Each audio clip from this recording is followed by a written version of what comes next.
In this hypothetical scenario, imagine if Avatar Korra, the protagonist of The Legend of Korra, possessed the ability to bloodbend during the first season of her show.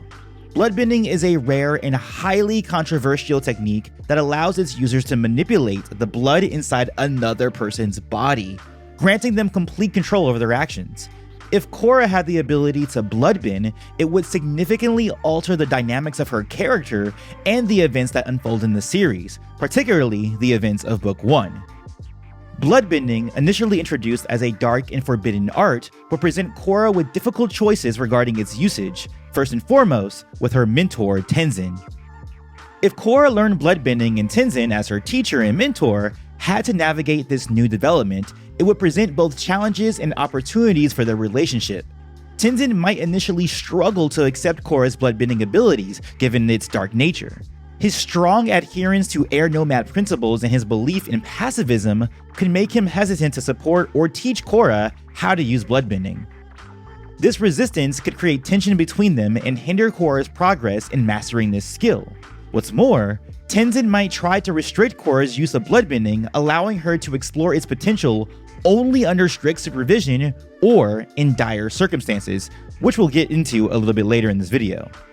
While this cautious approach would align with Tenzin's concerns about its ethical implications, it could also impede Korra's ability to fully understand and control her powers. This could lead to frustration and a sense of being held back, similar to their feud between Korra and Tenzin early on in her training in airbending in the early few episodes. Also, kind of reminds me of Anakin and Obi-Wan if you are into Star Wars. On top of all of that, Tenzin's initial reservations about bloodbending could strain the trust between him and Korra. If he fails to communicate his concerns effectively or dismisses her desire to explore this ability, it could create a rift in their relationship. Lack of trust and open communication could hinder Korra's growth and create further conflicts down the line. So, with all this in mind, something extreme would have to happen for Tenzin to even allow something like this to be taught or even learned by Korra. And I could see this coming by way of his mother Katara, the only other potential bloodbender in the world besides Amon in Tarlok. Imagine this scenario. It's the final episodes of Book 1. Amon is exposed as a bloodbender and it seems likely that only Katara can stop him. But she swore off the ability years ago and would be extremely out of practice. But she steps up and faces Amon one-on-one, waiting for a full moon to rise. Before we get into describing a potential battle between Katara and Amon, let's do some introductions. Hey, my name is Antoine Bandele, your resident geek, giving you theories and discussion for all things Avatar. And let me know, what is your favorite bloodbending scene from Avatar: The Legend of Korra or The Last Airbender? Alright, let's get back into the hypothetical fight. Despite Katara's determination and resilience, she will ultimately succumb to Amon's bloodbending. Not only because she's out of practice with the ability and would be a novice in comparison to Amon, but she's also much older and not as agile as she once was in her youth.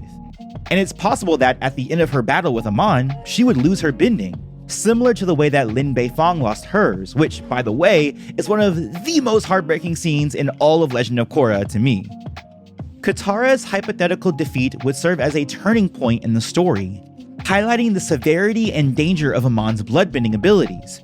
It would demonstrate the need for Korra and her new team Avatar to adapt and find alternate strategies to counter this powerful technique.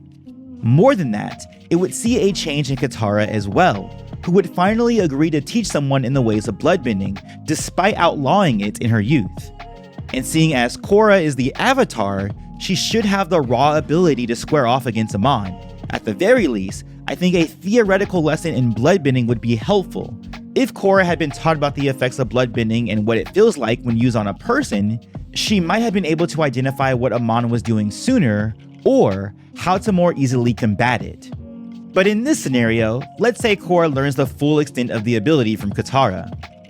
Tenzin would once again be vital for the next steps in this scenario, and his previous misgivings might be pushed aside, especially in light of his mother getting her bending taken away, and also the importance of learning this ability to combat Amon.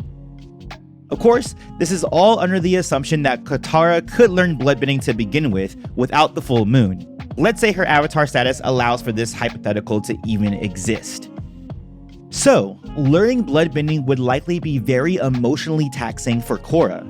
Tenzin would provide a compassionate and understanding presence, helping her to navigate the moral dilemmas and inner conflicts that arise from wielding such a dark technique. His guidance and empathy would assist Korra in staying grounded and making sound decisions. Tenzin's early teachings on self-control and discipline would be crucial in helping Korra manage her newfound bloodbending abilities as well.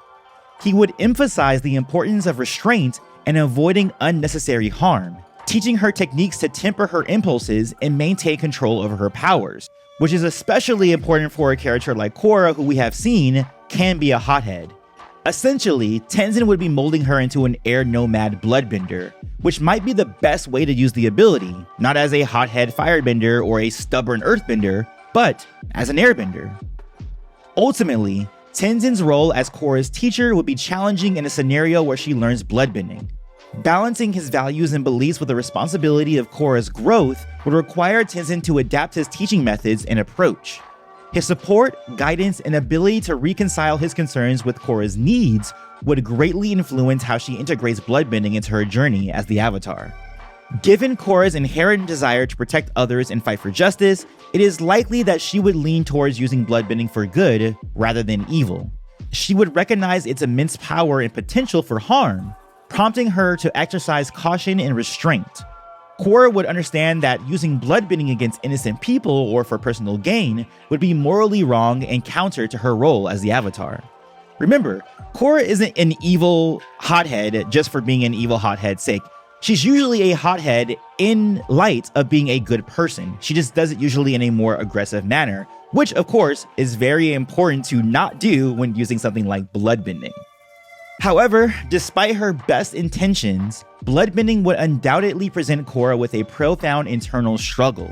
The dark nature of the technique might tempt her to employ it in dire situations or against formidable adversaries.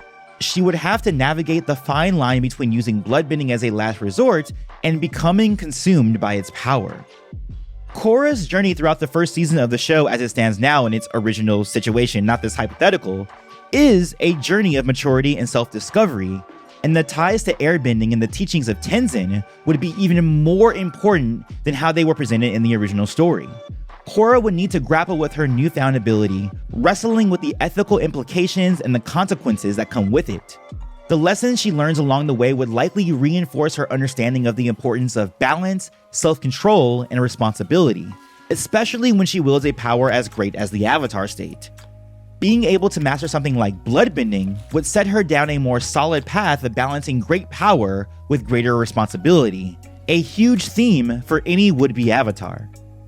It is also worth noting that while bloodbending could potentially help Korra achieve her goals more quickly, it would likely come at a significant cost. The use of such a dark and invasive technique would strain her relationships with other people like Tenzin or the greater public, particularly Republic City. It could erode her own sense of identity and lead to unforeseen consequences. But the idea of Korra learning the ability would enhance the conflict and plot potential with her waterbending background. And it would be a nice tie-in to her ultimate victory and breakthrough with the ability, much like her revelation in the episode Leaf in the Wind came by way of airbending, by using multiple elements at once as an Avatar should.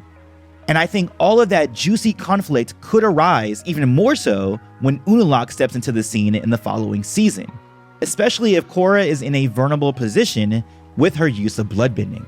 Ultimately, Korra would need to rely on her own skills, resourcefulness, and guidance of her mentors, such as Katara and Tenzin, to overcome the obstacles of the rare ability, rather than resorting to bloodbending as a shortcut. What do you think? Would Korra be able to do it? And if you're into bloodbending, I've got the perfect video for you on screen describing the most unbeatable characters in the Avatar universe. I'll catch y'all on the next one, and as always, peace, love, and remember, be water, my friends.